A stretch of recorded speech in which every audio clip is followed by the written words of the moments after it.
For residents in this world. You know why? Because this world is doomed to suffer. There is an end coming. We don't know when it will come. The good news is this, that God has prepared a new place for us. And He called the new heaven and the new earth. Where He said, in that place there's no more tears. There's no more pain.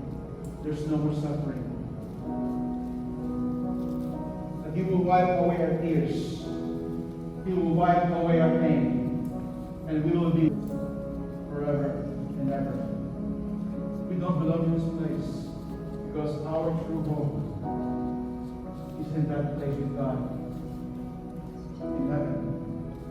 There are times we need to suffer so that He could purify, He could refine our lives and our character. He take away the things in our lives that is keeping us in the will of God. Just one last illustration as I close in this. Many of us probably have a bar of steel in our house or in your work. A bar of steel would cost probably maybe $5 to install it. The same bar of steel, hammered, refined, and sold as needles. They could probably cost hundreds of dollars. But the same kind of steel, refined, hammered, stressed, and made into spring watches, because it could now value in the hundreds of thousands of dollars.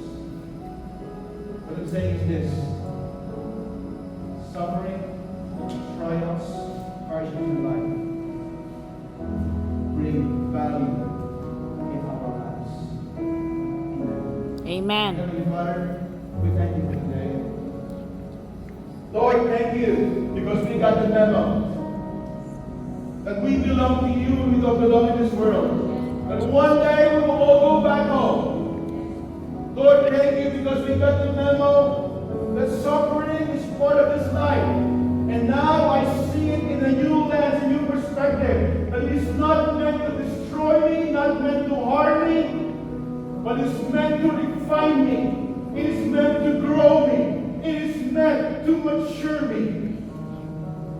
And Father, thank you, because we got the memo that we will become more and more like Jesus. Not only in suffering in life, but even in our final glory in your place in heaven. And Father, right now I pray to my brethren today,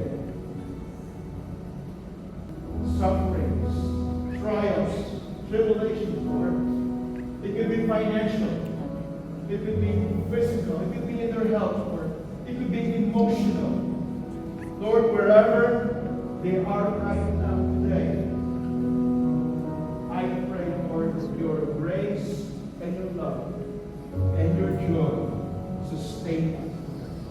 Knowing that you are in control, knowing that we are not alone, knowing that we have you in all of this journey in life. We pray this in Jesus' name. Amen and amen. We all just worship the Lord today.